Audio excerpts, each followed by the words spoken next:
Good morning সকলকে। তো আজ হচ্ছে 9th মে আর আজকে হচ্ছে আমার বার্থডে।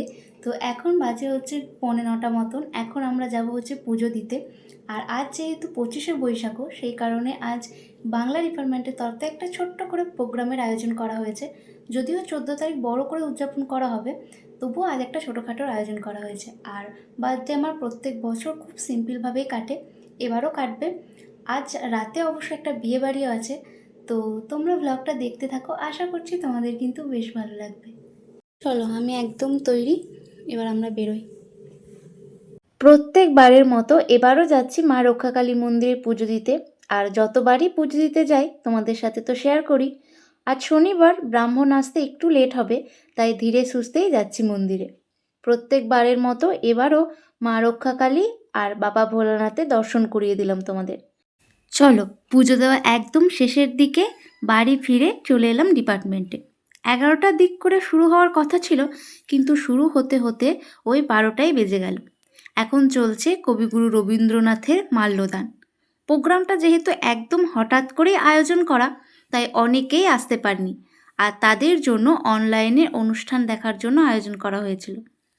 যেহেতু আজকে ছুটির দিন, আমাদের ইউনিভার্সিটি অনেক স্টুডেন্ট আজকে ক্যাম্পাসে নেই, আমাদের অনেক অফিসিয়াল। অনুষ্ঠান শেষ হতে হতে 2টো হয়ে গিয়েছিল, তাই অনুষ্ঠান শেষ করে তাড়াতাড়ি বাড়ি ফিরে যাচ্ছি। আজ যেহেতু আমার জন্মদিন, সেই কারণে প্রত্যেকবারের মতো দুপুরের খাওয়া দাওয়াটা আমি বাড়িতেই করব। এটা একদম সেই ছোট্ট থেকে। কেক প্রতিবার কাটি আর না কাটি, দুপুরে মায়ের হাতে এত খাবার কোনো দিনই কিন্তু মিস করি না।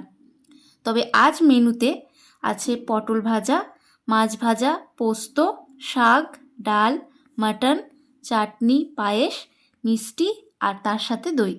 চলো, এবার আমি খাবারটা শেষ করি, তারপর তোমাদের সাথে পরে আবার দেখা হচ্ছে।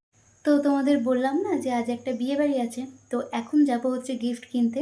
তো যাই, গিয়ে আগে রেডি হয়ে নিই, তারপর বেরোবো। আর আমরা ওই 1:30টার দিক করে বেরোবো ভাবছি, মানে আমি আর আমার জেঠুমা যাচ্ছি।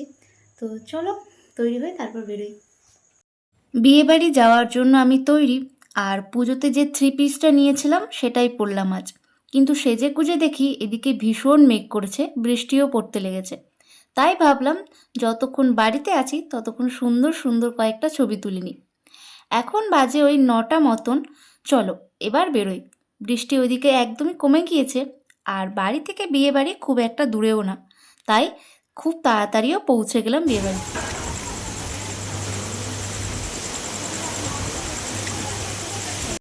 কিন্তু জানো তো, বিয়েবাড়ি তো এলাম, কিন্তু যাদের আজ রিসেপশন তাদেরই কোনো ভিডিও আমি নিতে একদম ভুলে গেছি। যাই হোক, এই হচ্ছে আজকের মেনু। তোমরা ভিডিওটা একটু পজ করে দেখে নিও। আর খাওয়া দাওয়া করে বাড়ি ফিরতে ফিরতে আমাদের ওই 10:30 11টা মতন বেজে গিয়েছিল। তো আজকের এই ভ্লগটা আমি এখানেই শেষ করছি। তোমাদের পুরো ভ্লগটা কেমন লাগলো সেটা অবশ্যই আমাকে জানিও। আর সকলে ভালো থেকো, সুস্থ থেকো, সাবধানে থেকো। সকলের সাথে দেখা হচ্ছে পরের একটা সুন্দর ভ্লগে। ততক্ষণের জন্য টাটা।